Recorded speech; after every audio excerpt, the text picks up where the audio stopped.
Superman has turned 80. The longest running mainstream superhero in comics has got one hell of a legacy, and turns out DC has decided to play around with that a bit. With the release of Action Comics issue 1000, the issue dedicated to celebrating 80 years of Superman, we now see Superman's history has been retconned, ironically enough, and we've been introduced to a vicious new villain by the name of Rogol Zaar, in a story titled The Truth, a precursor leading up to author Brian Michael Bendis' new Man of Steel miniseries. So who is Rogol Zaar? What does he want? And why does he not have much of a nose and one glass eye? All of these questions we aim to answer in this video with our list of the top 10 Rogol Zaar shocking facts. Minus that eye and nose thing. It's still a big old question mark.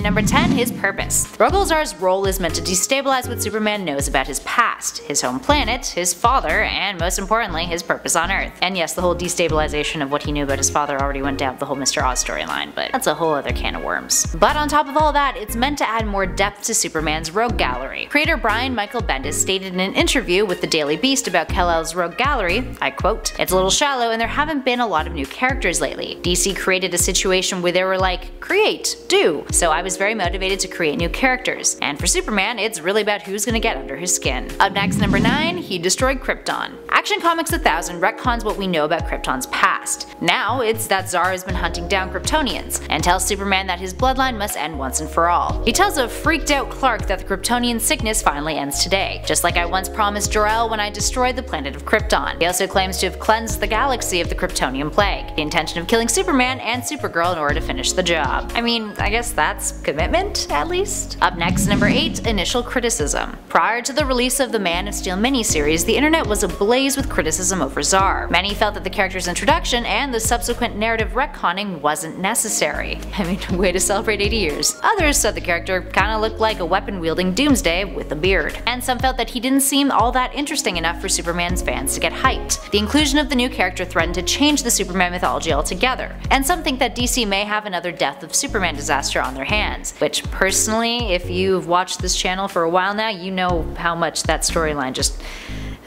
it gets me, in a bad way. Not fun. Up next, number 7, Man of Steel number 1. Zaar returned in Man of Steel issue 1, starting off the comic by pleading his case to the Quintessentience, a council of higher beings, about what should be done in order to curb Krypton. After saying that Krypton is a planet of truly vile and insipid creatures, he tells the Quintessentience that, I quote, "I warned you all this day would come." His whole argument is that the strong, being Kryptonians, prey on the weak, and that they have based their entire planetary commerce around the kinds of science that demand supply they can only get from descending upon weaker planets. Could Zaar be referring to his own home planet? Considering that we see later on in the comic that he's chosen his current home, which doesn't look all too kind. Zaar also comments that Krypton has reached out past the Red Sun to other galaxies and species. He also calls out the Kryptonians by noting that they say they look to further their trade footprint, but if this continues, the Kryptonians will pillage these planets. The rest of the issue, aside from Rogol Zaar getting an answer to his request and being pretty defeated by it, follows Superman on his nightly routine, and even involves him rescuing an adorable child and her 2 little puppies, before it moves on to some family time for Clark, Lois, and their son Jonathan. This then ends with them seeing a bright light bursting into their home, which some have speculated hints at the storyline riffing off Crisis on Infinite Earths or Zero Hour. Do you guys think that's something that might happen? Give us your thoughts in the comments below. And at number 6, the Quintessentience. The Quintessentience is a group often made up of Zeus, Shazam, Gonthet, Highfather, and Phantom Stranger, who all keep tabs on the order of the universe as the Guardians of Eternity. This version of the Quintessentience also features Guardian Appa Ali Apsa, who we know to later be corrupted and go mad. Zaar makes his argument about cleansing Krypton. Easy there, Hitler. And the Quintessentience denies him, specifically for a reason we'll be bringing up later on in this list. But this meeting with the Quintessentience does shed light on a few important details about Zaar. He's clearly respected enough to even get an audience with them in the first place, a point that Appa Ali Apsa makes when he visits Zaar. He even states, I quote, "It's important to us all that you know you are not being ignored. For all that you've done for this galaxy, the sacrifices you have made,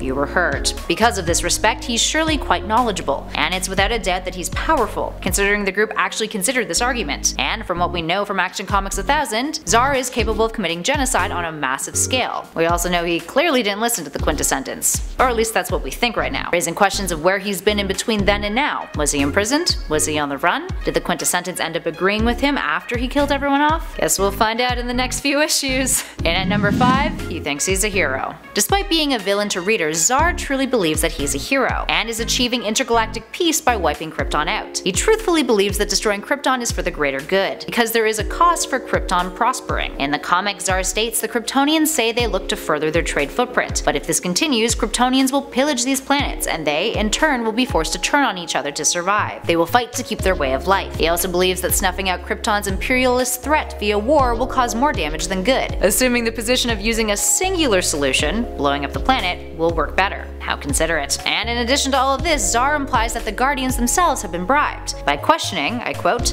"Is it monetary? Have they gone to you through there?" And then he's cut off. This can be read as the character placing himself on higher moral ground than the individuals who are in charge of making the important decisions in the hierarchy of the DC Galactic Universe.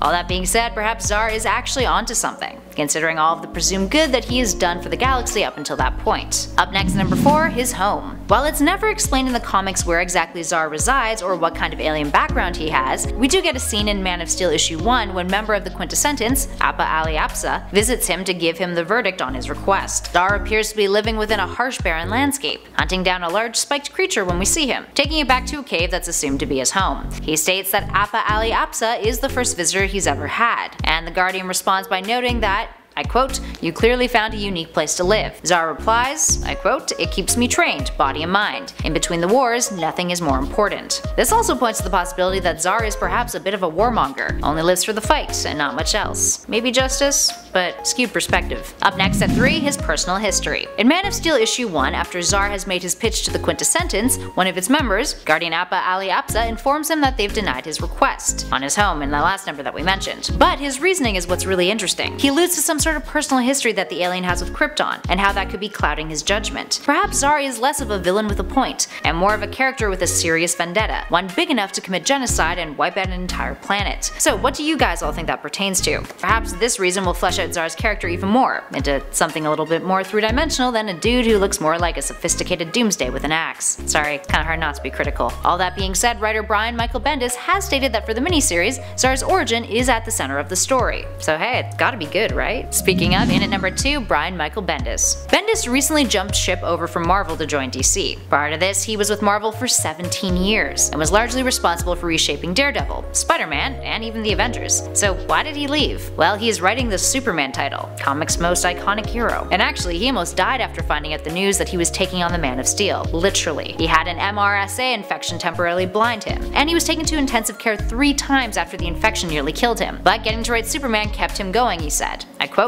"I was literally falling to my computer during my infection trying to finish my stories." And finally, in at number 1, his name. Speaking of Bendis' health trouble, he used it as an inspiration for Rogol Zar's name. His doctor's name is Rogol, so he decided to name the character after her as a tribute. He said, I quote, "I was blind for a few days so I couldn't actually see her. I could just feel her stabbing my head and whatever she was doing to save my life. After a few days I told her that, I quote, I think I'm going to name the Superman villain after you. She didn't know what I did for a living or what that meant, so I must have sounded like a crazy person." Alright, there we have it guys. What do you all think of Rogol Zar? Have you read Action Comics 1000 yet? And the first issue of Man of Steel? Do you think Zar is a character with longevity that will last the test of time in the DC universe in the future? Or do you think he's just another cheap attempt at a good villain for Superman that will eventually fade out over time? And most importantly, what do you guys think will happen in Man of Steel issue 2? Give us all of your thoughts in those comments below. Now if you dug this video, please show some love by hitting those like and subscribe buttons. And if you want to catch more nerdy vids, make sure you take a look at the playlist currently flashing on your screen. In the meantime though, thanks for watching everybody. I'll catch you all in the next video.